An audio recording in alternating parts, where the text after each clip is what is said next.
हमारे लंग्स को blood supply करती हैं। अगर उसमें कहीं पे भी कोई ब्लड क्लॉट या फिर कोई एयर बबल या फिर कोई फैट का मॉलिक्यूल अगर आ जाता है और वो अटक जाता है, कोई बोन का पार्टिकल है वो भी अगर आपके उसमें मूव कर जाए तो उससे हो सकता है, कोई फैट पार्टिकल है, कहीं पर फैट डिपॉजिट था और वो फैट का छोटा सा एक पार्टिकल। अब आप कैसे अपने आप को बचा सकते हैं कि आपको पल्मोनरी एम्बोलिज्म के चांसेस ना हो। Hello everyone, this is doctor Mansi from Bharat homeopathy. आज मैं आप लोगों के साथ बात करने वाली हूँ पल्मोनरी एम्बोलिज्म के बारे में। पल्मोनरी एम्बोलिज्म क्या होता है, वो किस वजह से हो सकता है और ऐसी क्या चीज़ें हैं जो आप करके अपने आप को बचा सकते हैं कि आपको ये दिक्कत ना आए। पल्मोनरी एम्बोलिज्म एक बीमारी होती है। पल्मोनरी यानी कि लंग्स का जो आर्टरी सिस्टम होता है, और एम्बोलिज्म मतलब कोई भी एक ऐसी चीज़, वो फैट हो सकता है या कोई भी ऐसा सब्सटेंस हो सकता है या ब्लड का क्लॉट हो सकता है जो कि ब्लॉक कर दे, जो हमारी आर्टरीज में हमारे ब्लड फ्लो को ब्लॉक कर दे। तो आज हम बात करेंगे इस चीज़ पर। पल्मोनरी एम्बोलिज्म, जैसे कि मैंने आपको बताया कि ब्लड क्लॉट, जो हमारी आर्टरीज हमारे लंग्स को ब्लड सप्लाई करती हैं, अगर उसमें कहीं पे भी कोई ब्लड क्लॉट या फिर कोई एयर बबल या फिर कोई फैट का मॉलिक्यूल अगर आ जाता है और वो अटक जाता है, तो जो ब्लड फ्लो हो रहा है उन आर्टरीज के थ्रू हमारी लंग्स में, वो कहीं ना कहीं ब्लॉक हो जाता है, वो स्लो हो सकता है। और अगर एक से ज़्यादा एम्बोलिज्म्स आ गए, एक से ज़्यादा वहाँ पे ब्लॉकेज आ गई, तो इंसान की डेथ भी हो सकती है अगर उस पर ध्यान ना दिया जाए। क्योंकि अगर सडनली कई एम्बोलिज्म आपकी आर्टरीज में आ गए हैं और आपकी आर्टरीज ब्लड सप्लाई नहीं कर पा रही हैं, तो आपके लंग्स काम करना बंद कर सकते हैं। अब ये जो होता है, ये जो एम्बोलिज्म होता है, ये जो ब्लड क्लॉट होता है, सबसे जो मेन ब्लड क्लॉट अगर हमारी लंग्स में पहुंचता है, जो मेन रीज़न होता है वो होता है डीप वेन, जो हमारी लेग्स में होती है। वहाँ से जो लेग्स में अगर कोई हमारा एम्बोलिज्म बना है, कोई ब्लड क्लॉट बना है, तो वो जो पहुंचकर हमारी पल्मोनरी आर्टरीज के थ्रू लंग्स की तरफ जाता है और उन पल्मोनरी आर्टरीज में ब्लॉकेज हो जाती है। इसको हम बोलते हैं डीप वेन थ्रोम्बोसिस। लेकिन और भी कई चीज़ें होती हैं जिसकी वजह से आपको पल्मोनरी एम्बोलिज्म हो सकता है। सिर्फ डीप वेन थ्रोम्बोसिस में ही नहीं होता। जैसे कि मैंने आपको बताया, कोई लॉन्ग बोन है, कोई बोन का पार्टिकल है, वो भी अगर आपके उसमें मूव कर जाए तो उससे हो सकता है। कोई फैट पार्टिकल है, कहीं पर फैट डिपॉजिट था और वो फैट का छोटा सा एक पार्टिकल निकल गया है, वहाँ से डी अटैच होके वो आपकी आर्टरीज में, वेन्स में मूव करके पहुंच जाए तो, या फिर कोई एयर बबल अगर फंस जाए, तो इन सभी रीजंस की वजह से आपको पल्मोनरी एम्बोलिज्म हो सकता है। अब ये पल्मोनरी एम्बोलिज्म अगर होगा तो आपको क्या क्या सिम्टम्स आ सकते हैं। साफ सी बात है, पल्मोनरी एम्बोलिज्म लंग्स को इफेक्ट कर रहा है तो आपकी ब्रीदिंग पे सबसे ज़्यादा इफेक्ट आएगा।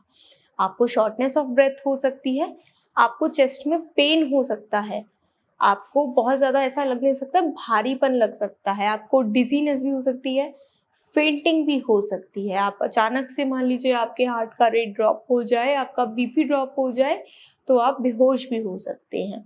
लेकिन जो सबसे मेन सिम्टम आएगा कि आपको शॉर्टनेस ऑफ ब्रेथ होने लगेगी, आपको थोड़ा सा ही चलकर आपकी सांस फूलने लगेगी। कभी कभी क्या होता है कि आपको बलगम आएगा खांसी के संग, और उस बलगम में आपको थोड़ा सा कभी कभी ब्लड दिख सकता है।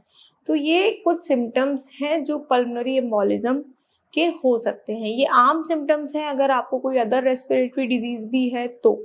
लेकिन जो सबसे मेन सिम्टम इसमें रहेगा वो होता है शॉर्टनेस ऑफ ब्रेथ। और shortness of breath means shortness बहुत ज़्यादा, कि थोड़ा सा भी चलकर ही आपको दिक्कत आ जाएगी। अगर आपको कहीं पे एम्बोलिज्म है, कहीं पे आपकी ब्लॉकेज हुई हुई है आर्टरीज में, तो बहुत छोटा सा ही चलते ही आपको 4-5 कदम पर ही आपकी सांस फूलने लग जाएगी। ये इसके लक्षण होते हैं, तो आप इन पे ध्यान दीजिए। अब आप कैसे अपने आप को बचा सकते हैं कि आपको पल्मोनरी एम्बोलिज्म के चांसेस ना हो। सबसे पहला, अगर आपका वेट बहुत ज़्यादा है, ओबेसिटी है अगर आपको, तो आपको उस पे ध्यान देना बहुत ज़रूरी है। ओबेसिटी ना ही सिर्फ पल्मोनरी एम्बोलिज्म, ओबेसिटी आपको बहुत बीमारियों के करीब लेके जाती है। ओबेसिटी अच्छी नहीं होती है। अगर आपका बॉडी का वेट ओवर है तो आपको उस पर वर्क करना बहुत ज़रूरी है। अगर आप अपना एक वेट मेंटेन करके चलते हो तो आप बहुत हेल्दी रह सकते हो, आप बहुत बीमारियों से दूर रह सकते हो। दूसरी चीज़ होती है फिजिकल एक्टिविटीज़। फिजिकल एक्टिविटी बहुत ज़रूरी है। आजकल का जो लाइफस्टाइल हो गया है कि हम लोग बहुत ज़्यादा लेज़ी हो गए हैं, स्लो हो गए हैं, हम कोई भी physical activities, exercise, walking, yoga कुछ नहीं करना चाहते। ये मत करिए, आपको फिजिकल एक्टिविटीज़ की नीड है, फिजिकल एक्टिविटी आपको करनी चाहिए, उससे भी आप बहुत बीमारियों से दूर रहते हैं। अगर आपकी वर्किंग आवर्स जो है ज़्यादा है और आपकी सिटिंग जॉब है तो बीच-बीच में ब्रेक लीजिए, उठिए, थोड़ा-सा चाहे थोड़ा-सा ही वॉक करिए पर करिए। और चीज़ जो रिफाइंड शुगर्स होती हैं, आजकल बाहर के जो प्रोसेस्ड फूड्स हैं, ड्रिंक्स हैं, स्वीट चीज़ें हैं, उसमें सब में रिफाइंड शुगर होता है और रिफाइंड शुगर भी बहुत बड़ा रीज़न हो सकता है आपके पल्मोनरी एम्बोलिज़्म का। तो जितना आप उन चीज़ों से बच सकते हैं, आप उनसे बचिए, उनको ना खाइए। स्मोकिंग भी आपको पल्मोनरी एम्बोलिज़्म के नज़दीक लेके जा सकता है, इसलिए अगर आप स्मोकिंग करते हैं, तो उसको तुरंत रोकिए। स्मोकिंग ना कि सिर्फ पल्मोनरी एम्बोलिज़्म बल्कि स्मोकिंग आपकी बहुत सारी डिज़ीज़ का कारण हो सकती है, अस्थमा का, ब्रोंकाइटिस का, मतलब बहुत आपकी रेस्पिरेटरी की बहुत ऐसी डिजीज़ेज़ हैं जो सिर्फ स्मोकिंग की वजह से हो सकती हैं। तो स्मोकिंग को भी आपको पूरी तरीके से अवॉइड करना चाहिए। तो आप इन चीज़ों से बचिए, इन सभी चीज़ों का ध्यान रखिए और अपने आप को पल्मोनरी एम्बोलिज़्म से बचाइए, क्योंकि पल्मोनरी एम्बोलिज़्म कभी-कभी पता नहीं लगता है और उससे सडन पेशेंट की डेथ हो सकती है, सडन ही आपकी जान जा सकती है।